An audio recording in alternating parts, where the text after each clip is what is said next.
Olá pessoal, tudo bem? Direito na prática. Hoje nós vamos falar novamente sobre revisão da vida toda, direito previdenciário, portanto, e eu quero aqui deixar para vocês alguns comentários, tá? Eu estou aqui no site do Supremo Tribunal Federal, ok? E aqui eu quero falar sobre essa decisão do ministro Alexandre de Moraes, onde está gerando certa controvérsia entre tantos os segurados, aposentados, né, os pensionistas, quanto também da classe da advocacia. E eu queria aqui poder comentar aqui um pouco essa decisão, porque eu entendo que não há consequências negativas, como a maioria das pessoas estão mencionando, ok? Eu já abri essa decisão aqui, é a mesma, tá? Eu vou abrir ela aqui novamente, vamos ver o texto, o conteúdo dessa decisão do ministro Alexandre de Moraes, ok? A decisão trata-se de quê exatamente, né? Antes de iniciar a leitura aqui com vocês, trata-se de um pedido do INSS, tá? Pedindo um prazo para conseguir criar um cronograma ou criar uma estratégia de pagamento da revisão da vida toda, né? De análise da revisão da vida toda e automaticamente o seu pagamento ao final. Por quê? Porque todas as pessoas que têm direito à revisão estão buscando a justiça. Por esse motivo, o INSS foi até o Supremo Tribunal Federal, pediu que o STF autorize que esses pagamentos, que essas revisões ocorram de forma administrativa.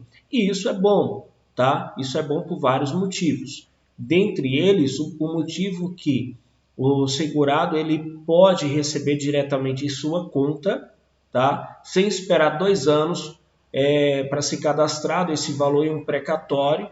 Como nós sabemos, se o valor ele é cadastrado em um precatório, provavelmente vai receber nos próximos 2 anos. Se a revisão ela é aplicada administrativamente, o INSS vai fazer o pagamento direto em conta, não tem emissão de precatório. Tá bom, pessoal? Mas vamos lá, a questão aqui é o seguinte, olha só. Trata-se de requerimento apresentado pelo Instituto Nacional do Seguro Social, o INSS, buscando a suspensão nacional dos processos que tenha por objeto a controvérsia decidida no tema 1102 de repercussão geral, tá? Até o trânsito que versa aqui sobre a revisão da vida toda, tá? Até que tenha o trânsito em julgado da tese paradigma do recurso extraordinário 127.6977, que foi onde a decisão, o voto, né, ocorreu favorável aos aposentados. Muito bem. Narra que o Superior Tribunal de Justiça suspendeu a aplicação da tese fixada no acórdão proferido em regime de repercussão, em recurso especial repetitivo, tá? Contra o qual o INSS interpôs o recurso extraordinário. Então, o que o INSS está dizendo aqui é o seguinte, que tanto houve suspensão dos processos por decisão do Superior Tribunal de Justiça, quanto por decisão do Supremo Tribunal Federal. E ambas as decisões ainda estão mantidas. Por quê? Porque os processos não podem continuar a andar sem que haja o trânsito em julgado, o encerramento definitivo desses processos, dessas decisões em instâncias superiores, tá? Então, essa é a questão. E aqui, basicamente, o ministro ele vem dizendo, né, melhor, expondo quais são os argumentos do INSS no seu pedido. Tá? Então, aduz que a suspensão foi mantida pelo plenário do Supremo Tribunal Federal a reconhecer a repercussão geral. Né? Entretanto, os pedidos de suspensão vêm sendo reiteradamente rejeitados nas instâncias ordinárias. Significa que os tribunais e até as varas estão reconhecendo já a aplicação da revisão, até porque já reconheciam antes, mas quando houve a suspensão de todos os processos a nível nacional, as instâncias inferiores, né, as varas e os tribunais, pararam de aplicar até que o STJ e o STF decidissem definitivamente se aplicava-se ou não o entendimento e se seria ou não favorável aos aposentados. Então, alcançando o julgado, 90% aí dos juízes, magistrados, tá? Das varas e até dos tribunais. Os desembargadores são mais legalistas nesse ponto, então eles preferem manter e aguardar que seja transitado e julgado lá nas instâncias superiores, mas as varas em si vêm julgando procedentes os pedidos e já pedindo, até porque essas decisões têm que ser confirmadas pelo tribunal automaticamente pela remessa necessária. Então não tem prejuízo nenhum ao INSS nessa questão. Bom, em razão disso, requer que a suspensão seja mantida em controle concentrado até que o entendimento firmado no julgamento se torne definitivo, né, com o trânsito em julgado. Tendo em vista que o INSS ainda não reconhece as razões de decidido julgamento, imprescindíveis para compreender e aplicar corretamente o entendimento firmado pelo STF e aos casos similares, pois o acordo ainda não foi publicado e as partes tampouco foram intimadas. Um pouco irrelevante, ocorreu, né, o julgamento, os votos já foram feitos, não pode mais voltar atrás, e o INSS, enfim, tem que dar os seus pulos para se adequar à realidade da revisão da vida toda. O entendimento firmado no acordo ainda pode vir, isso aqui são argumentos do INSS, não é argumentos do ministro Alexandre de Moraes, onde muitas pessoas, inclusive advogados, estão afirmando, alegando que a decisão ainda pode ser reformada. Não pode mais, não tem mais viabilidade, não nesse julgamento.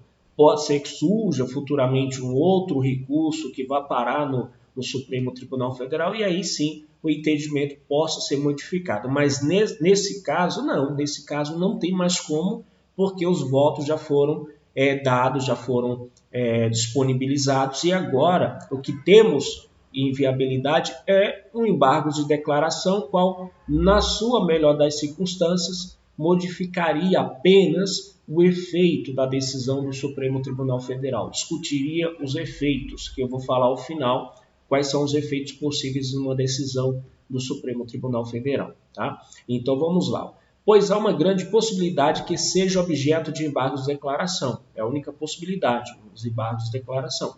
Com a função de, por exemplo, inserir na tese jurídica ponto já enfrentado no acordo. Tá, mas já foi enfrentado no acordo, então não vai inserir nada porque já está lá. Tá? Inserir uma regra específica com os casos que versam sobre a matéria e não enfrentada na decisão embargada. Olha, se não consta nos autos, não consta no mundo. Então não pode ser discutido agora. Tá? Modular os efeitos da decisão, limitando o alcance do precedente no tempo, ou estabelecer uma exceção restringindo o alcance do precedente a um determinado grupo de situações peculiares. Eu vou falar sobre isso, tá? Essa questão da limitação ou da modificação dos efeitos da decisão, tá? Que é exatamente o que nós chamamos de modulação da decisão, ou da sentença, ou do acórdão. É a modulação, são os efeitos. Quais são as consequências dessa decisão? Já vou falar sobre isso. Tá?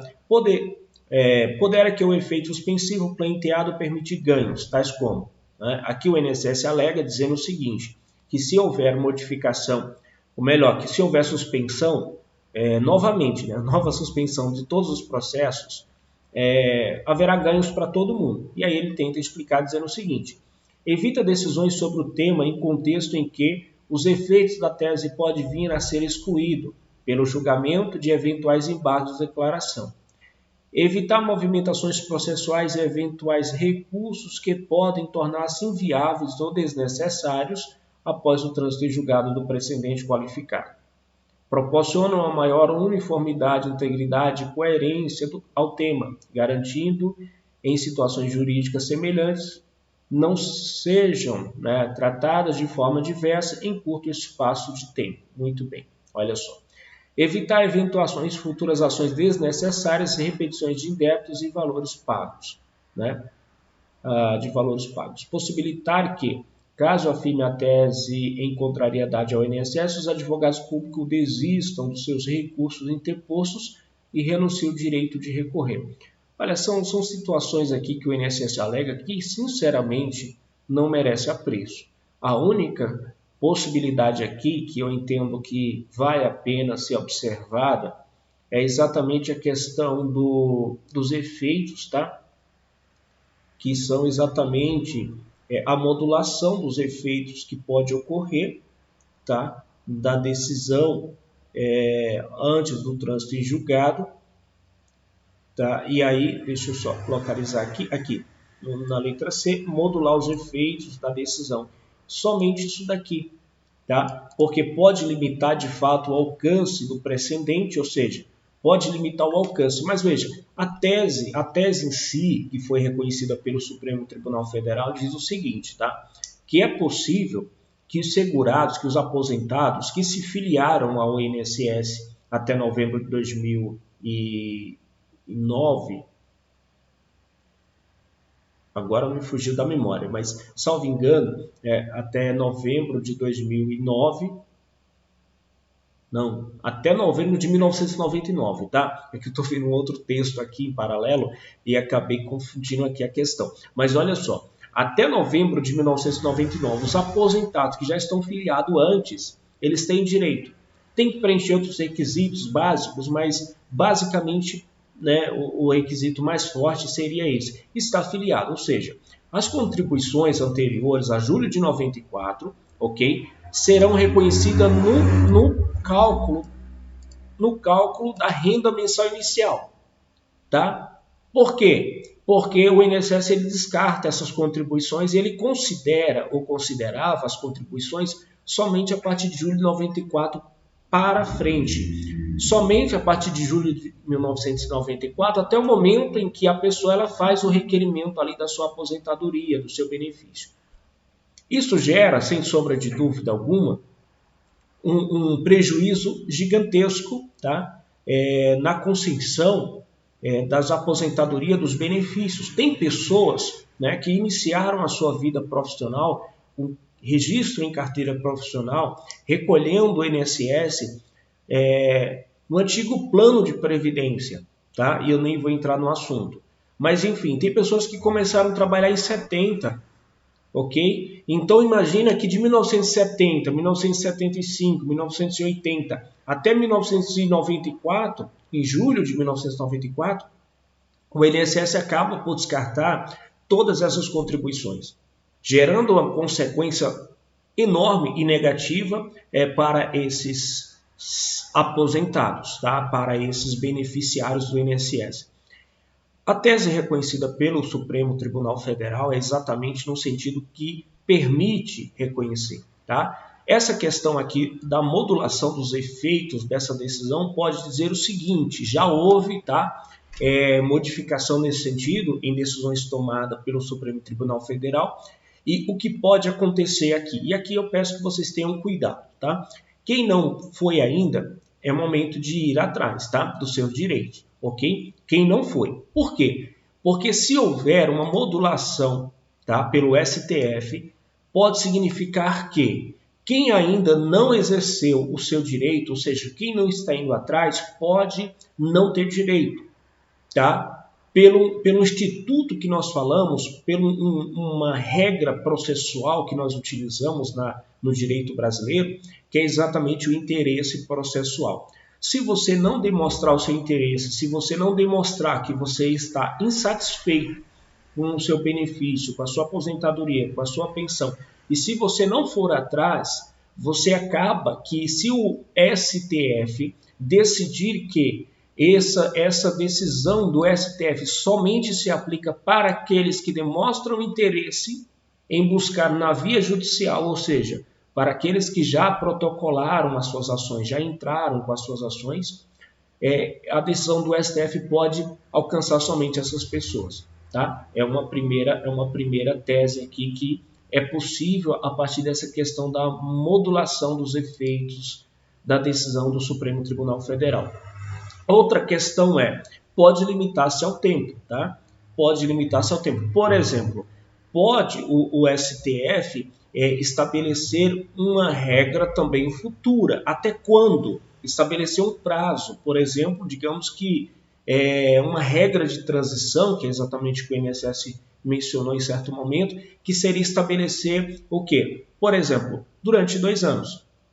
Um exemplo, tá? A partir de agora, da decisão, ou seja, do trânsito em julgado, do momento que encerra-se definitivamente o processo por decisão do STF, vamos ter 2 anos, ok? 24 meses para que as pessoas possam ir atrás da sua revisão. Passados esses 2 anos, quem entrar com uma ação ou requerer a revisão após esses 2 anos, não vai ter direito, porque seria uma espécie de decadência do direito, exatamente por limitação da modulação dos efeitos em decisão do Supremo Tribunal Federal. Entendem mais ou menos o que eu estou tentando dizer? É que pode haver uma limitação para quem não entrou, ou pode haver uma regra de transição, ou seja, um prazo estabelecido para que as pessoas possam entrar. Então, a regra, na verdade, aqui que eu vejo que é uma melhor possibilidade para todos, é o seguinte: quem não entrou, entre logo. Quem não pediu, vai atrás. Procura um advogado, não tenha pena, não tenha medo de pagar, conversa com o advogado. Os advogados previdenciaristas, principalmente no estado de São Paulo, são excelentes em suas atuações previdenciárias, não que em outros estados não são, mas eu falo porque conheço da atuação dos previdenciaristas no estado de São Paulo e é excelente, porque principalmente o aposentado, o pensionista, ali, a pessoa segurada do INSS, só vai realizar os pagamentos de honorários ao advogado normalmente ao final. Tá? Na regra geral, é ao final. Pode ser que no contrato de honorários que você faça, pactue ali com o seu advogado, você possa estabelecer, por exemplo, que você vai pagar até parcelado, você vai pagar à vista antes da revisão sair. Eu tenho clientes que já me procuraram no meu escritório querendo fazer a revisão, mas não queriam me pagar sobre a revisão, queriam me pagar um valor fixo, né? E aí queriam pagar até antecipadamente. Inclusive, eu tenho clientes que me pagam antecipadamente pela revisão que eu ainda estou com ela, com o processo em andamento. Então, vejam, há todas as possibilidades. Quando você vai fazer um contrato, né, para contratar um advogado, você está fazendo um contrato e você está discutindo as cláusulas. Então, você pode ali negociar com o seu advogado da forma que você queira. Até porque o que você coloca ali no contrato, o que você assina com o advogado, concorda ali na contratação, cria-se lei. É lei entre você e o advogado, né? Então, aí tem que ter também a questão da boa-fé, porque é um princípio inerente da atuação da advocacia. Tem que haver a confiança para que haja, então, uma representação aí pelo advogado. Eu recomendo, quem não entrou ainda, tá? Com a revisão, quem não buscou ainda, busque, para evitar eventuais consequências negativas e não poder mais entrar, não poder mais pedir a sua revisão, em razão de quê? Em razão exatamente de modificação aí dos efeitos, ou modulação dos efeitos da decisão do STF. Pessoal, aqui o ministro Alexandre de Moraes passa a falar, tá, exatamente qual que é o ponto, a questão à luz das regras. Tá?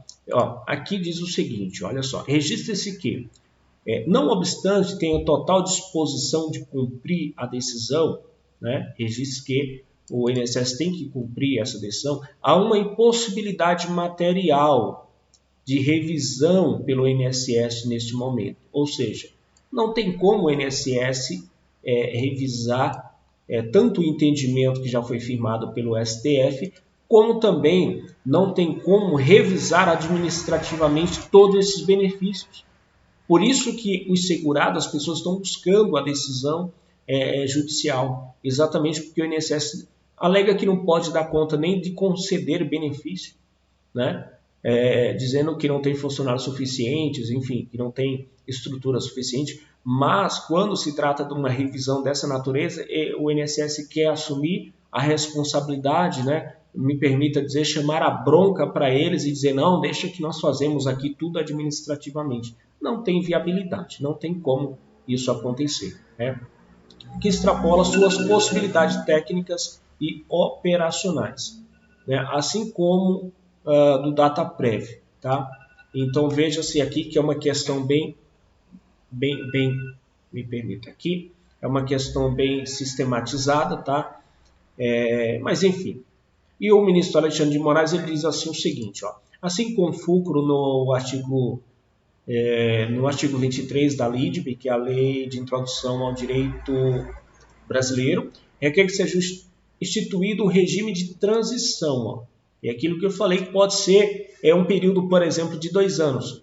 Quem após o trânsito em julgado, a decisão do STF, as pessoas vão ter 2 anos para entrar. É um exemplo, tá? Isso não está estabelecido.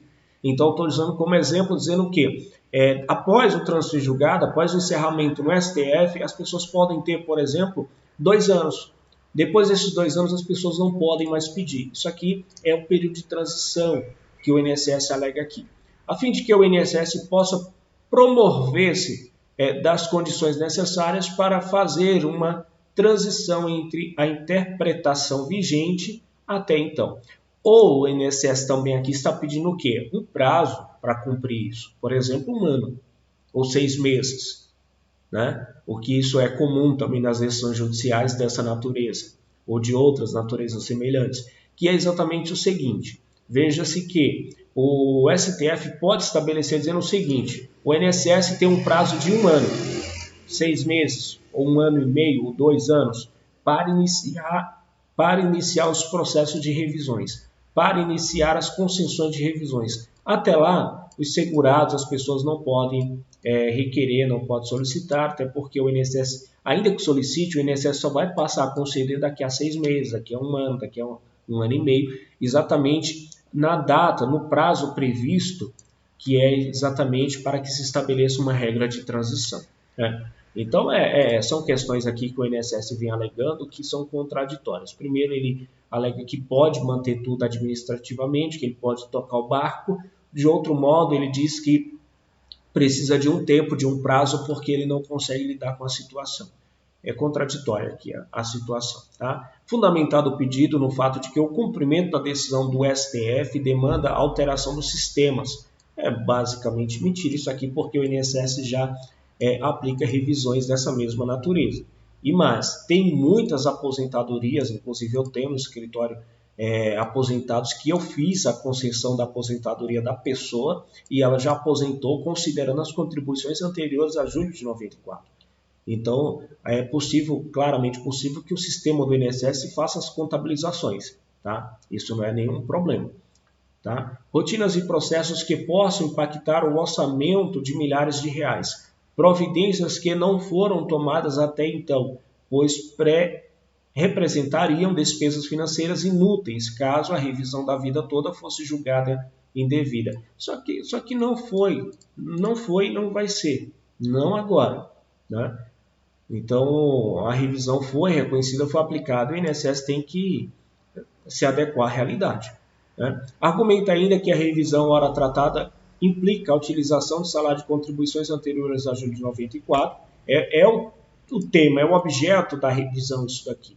Eu não sei por que o INSS alega esse tipo de coisa. Situação que, por si só, impacta nos diversos sistemas utilizados pelo INSS, simulação do cálculo da renda mensal inicial, dos benefícios e processamento dessa simulação, bem como o Cadastro Nacional de Informações Sociais, onde estão registrados o salário de contribuição dos segurados, utilizando o cálculo do valor da renda dos benefícios previdenciários. Então, o INSS diz o seguinte, que vai dar muito trabalho, que tem que utilizar muitos sistemas, tem que lidar com muitos cálculos. Na verdade, é um pouco de balela. É bem simples a apuração, tá, das contribuições anteriores a julho de 94. Basta você utilizar, por exemplo, um sistema.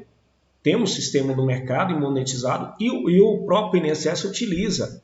Então, é besteira. Eu levo aproximadamente, para fazer o cálculo de uma revisão, eu levo aproximadamente 10 a 15 minutos para apurar se tem ou não direito. Tá? Agora, para apurar todo o cálculo, para ver a diferença, para bater os valores já recebidos, para ter realmente o cálculo da revisão, normalmente vai demorar, porque eu tenho que apurar os salários em carteira profissional, às vezes em olerite, às vezes em declaração de imposto de renda. Então, nós temos aí outros elementos que precisam ser apurados, corrigidos e inseridos no sistema, muitas das vezes manualmente. Aí tudo bem, demora um pouco mais, mas ainda assim não é tão demorado como o INSS tenta fazer acreditar.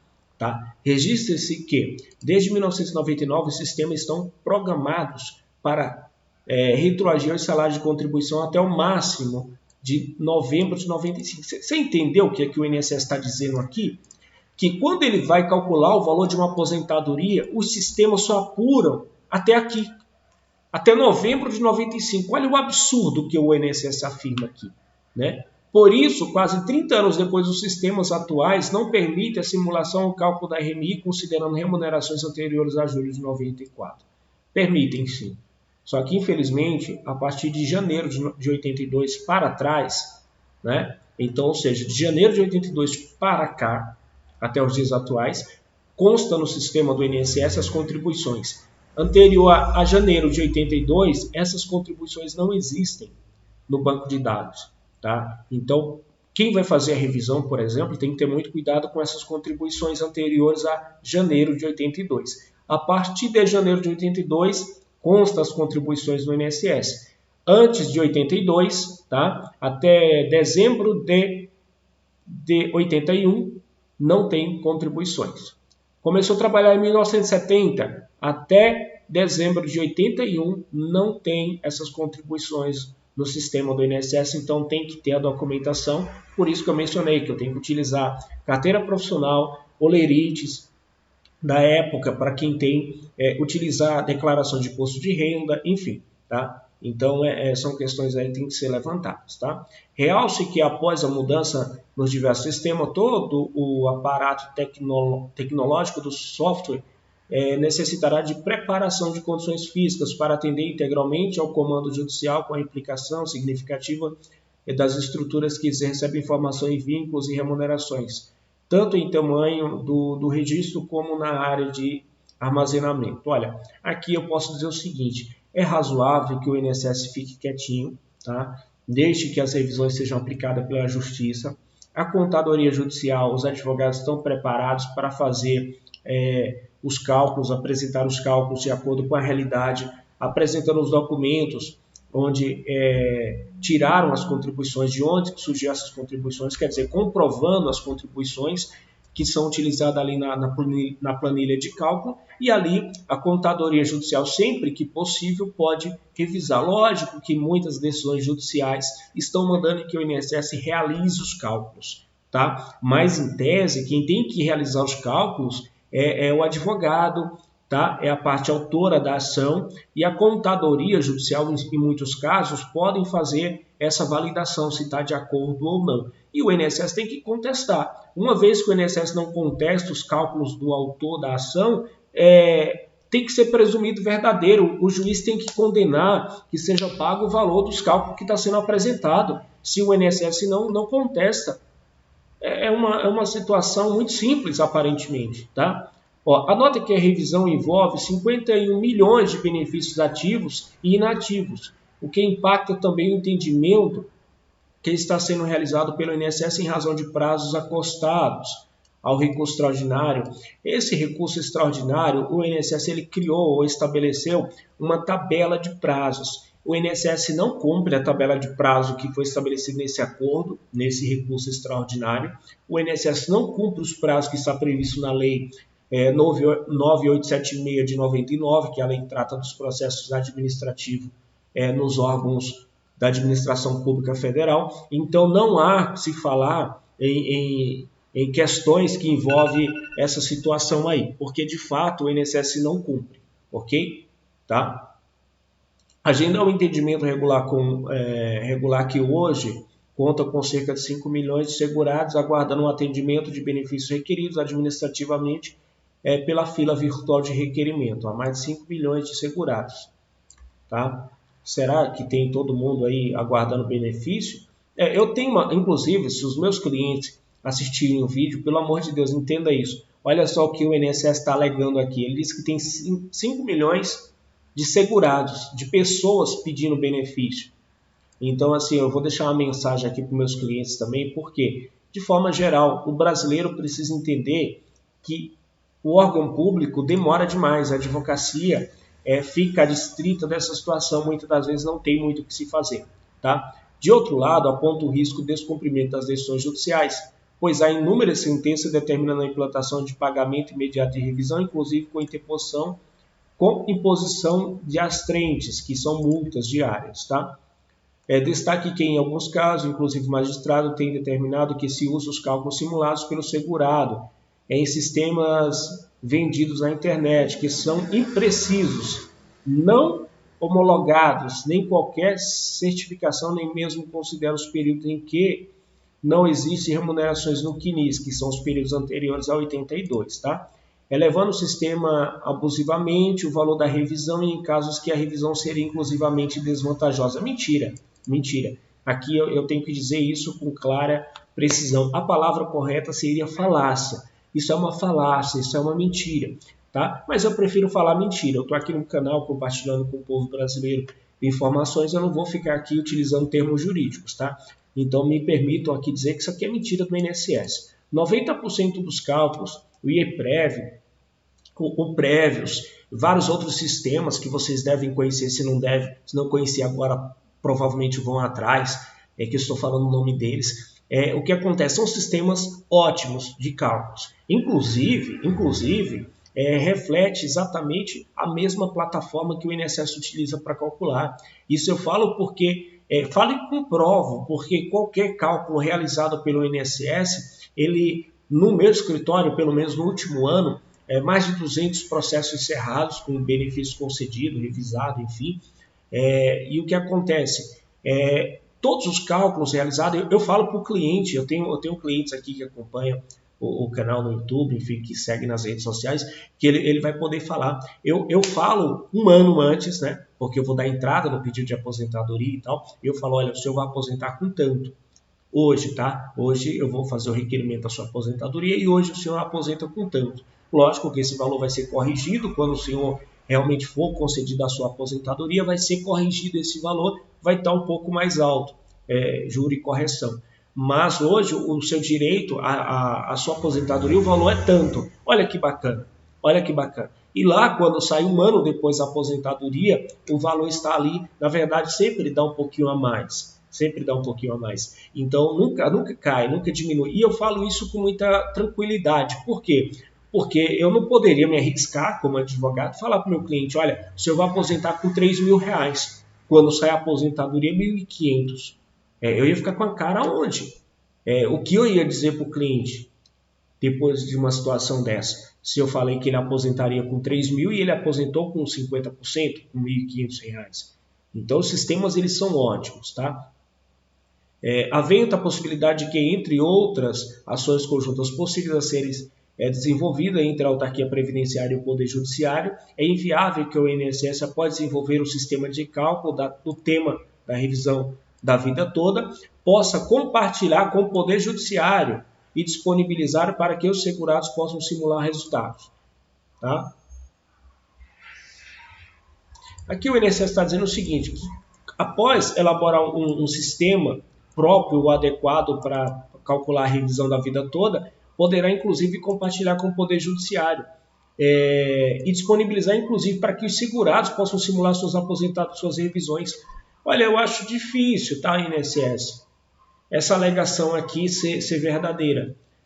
Porque o INSS, veja, eles têm um simulador lá. Se você entrar no site Meu INSS, você vai acessar e você vai encontrar simular aposentadoria. Quando você simula, raramente acontece a simulação.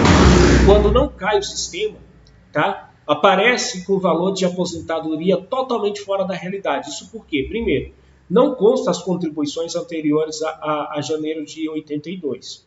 Tá? Segundo, muitas das vezes a empresa não informa a data que o funcionário saiu, então não consta a saída, o tempo de contribuição fica equivocado. A empresa deixa de repassar as contribuições, tá? A empresa deixa de repassar as contribuições, então automaticamente não tem contribuições naquele período em que a pessoa trabalhou e o INSS considera um salário mínimo. Defasa, diminui o valor da aposentadoria e outras inúmeras situações que o INSS não apura. Então, o simulador, ele não é como é utilizado por um advogado, ele não é utilizado como é utilizado por um contador, tá? O sistema do INSS não é simplesmente você apertar um botão, simular e dizer, tá certo, é desse jeito. Não é assim que a coisa funciona, gente. Pelo amor de Deus, não é. tá? Então, o INSS tem que cair na realidade e parar de contar histórias, tá? Por fim, tá? Por fim, em nome da segurança jurídica e da uniformidade, pleiteia que se guarde o trânsito em julgado, tá? Já que somente após definir todos os parâmetros judiciais para aplicabilidade do precedente em questão é que o STF proferirá homogeneidade para os julgados que advirão permitirá boas decisões administrativas de gestão do assunto. Enfim, a balela aqui é terrível, né? Faz parte. O Instituto dos Estudos Previdenciários, o IPREV, né, na condição de amicus curiae, apresenta a manifestação na qual defende que o pedido da Advocacia Geral da União de suspensão nacional dos processos afronta ambos CPC, pois decidida a tese em repercussão geral deve ser aplicada de imediato aos demais casos que versem sobre o mesmo assunto. Parabéns aqui ao IEPREV, que é o Instituto Brasileiro de Direito Previdenciário, um instituto muito bacana, conheço professores de lá inclusive, e isso é muito legal, tá? Mas uma ótima atuação deles aqui. Cresce que, de acordo com a jurisprudência do Supremo Tribunal Federal, não é preciso aguardar a publicação do acórdão, tá? É exatamente o que os juízes estão fazendo, não precisa aguardar a publicação do acórdão, este for proferido pelo plenário, ou mesmo esperar o trânsito em julgado. Assim, opina pelo indeferimento do pedido de suspensão dos processos. Então, aqui o IEPREV, ele veio e falou o seguinte: o próprio Supremo Tribunal Federal tem decisão dizendo que não precisa aguardar o trânsito em julgado, muito menos a publicação do acórdão da decisão. Então, aqui sem razão aqui o INSS, tá? Em breve relato do necessário, tá? Aí o ministro Alexandre de Moraes, ele vem, encerra aqui, deixa eu ver se tem muita coisa, vou acelerar aqui um pouco, tá? Então, o plenário desta Corte definiu que a suspensão nacional dos processos não é automática, cabendo ao relator ponderar a conveniência da medida, tá?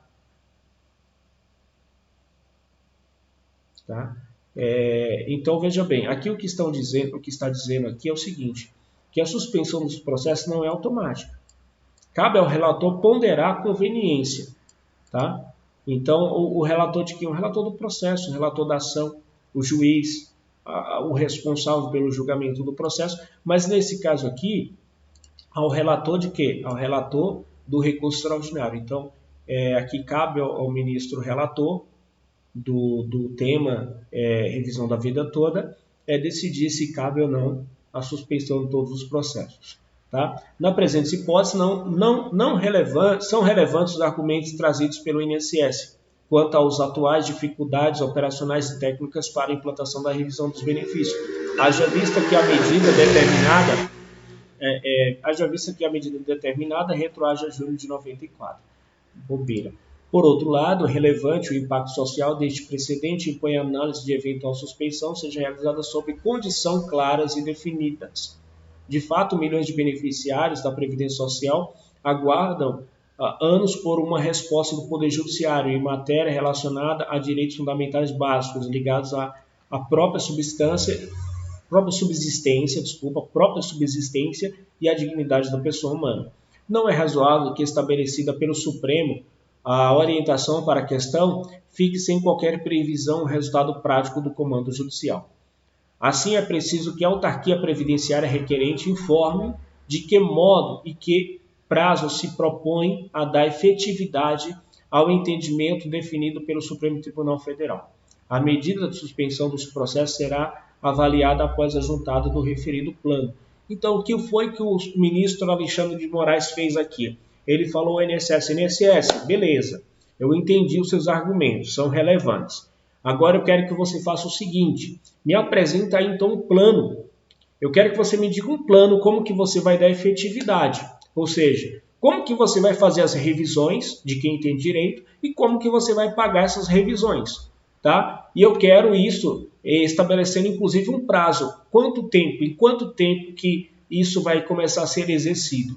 Não é só falar, eu quero alguma coisa prática, porque a decisão do Supremo Tribunal Federal tem que ser obedecida. Então, pessoal, daqui eu já posso dizer o seguinte, quem está dizendo, né, que há possibilidade da revisão cair por terra, a revisão da vida toda né, pode ser mudada, as pessoas podem voltar, ou a questão pode voltar a estaca zero. Não há essa possibilidade, pessoal. Não nesse julgamento, desse tema de repercussão geral, desse recurso extraordinário, onde já houve a votação. O que nós temos agora é falta de aplicação da decisão do Supremo Tribunal Federal. Lógico que no momento em que for publicada a decisão, por isso que não publicaram ainda, no momento que for publicada a decisão, no momento que transitar, encerrar o processo lá em Brasília, no STF, vai chover e tem que chover mesmo de pedido de revisões, porque inúmeras pessoas, chegou-se a falar aqui de mais de 50 milhões de benefícios, 5 milhões de benefícios, segurados aguardando o entendimento de benefícios, não, 51 milhões, tá, de benefícios ativos. É lógico que não são 51 milhões pedindo revisões, mas digamos aí que 5 milhões de pessoas vão pedir revisões porque o benefício foi concedido errado. O INSS ele não vê que ele está recebendo aí, digamos que mantendo ou guardando contribuições que são indevidas. Por quê? A pessoa contribuiu, no momento que ela aposentou, ela deveria receber 3 mil de aposentadoria, ela recebeu 1.500. Então, esses 1.500 de diferença ficou no cofre público, ficou no cofre do INSS. O INSS não tão vê dessa forma que ele precisa dar uma efetividade a esse serviço mal prestado, do meu ponto de vista, e aí ele dá uma efetividade a isso. Para quê? Para que o aposentado possa receber, para que o pensionista possa receber, então, o valor correto, o valor justo do seu benefício. E só vai receber valores retroativos, né, valores atrasados, exatamente porque o INSS fez o trabalho errado, aplicou o que não deveria ter aplicado. Esse, pelo menos, é o meu entendimento. Respeito o entendimento diverso, contrários ao meu, mas esse é o meu entendimento. Então, vejam, imaginem que essas pessoas, se elas tivessem recebido corretamente o valor das suas aposentadorias, pensões, enfim, outros benefícios também, a vida delas financeiramente teria se evitado várias consequências negativas. Entendo, inclusive, que caberia danos morais em certos casos, onde, em razão do valor do benefício, a pessoa passou por transtornos, por situações que não passaria se tivesse sido concedido o benefício corretamente na época em que foi concedido. Tá bom, pessoal? Então hoje foi mais um bate-bola aqui para a gente poder falar sobre essa questão da decisão lá do Supremo Tribunal Federal. E eu estou falando isso porque cada dia estou protocolando mais ações de revisões, mais pedidos de revisões, e eu queria aqui compartilhar com vocês isso. Inclusive, não tenho trazido mais vídeos com mais frequência, exatamente devido ao tempo, devido ao muito trabalho, e realmente eu só trago aqui questões que são relevantes para o entendimento de todos. Tá bom, pessoal? Um forte abraço e até a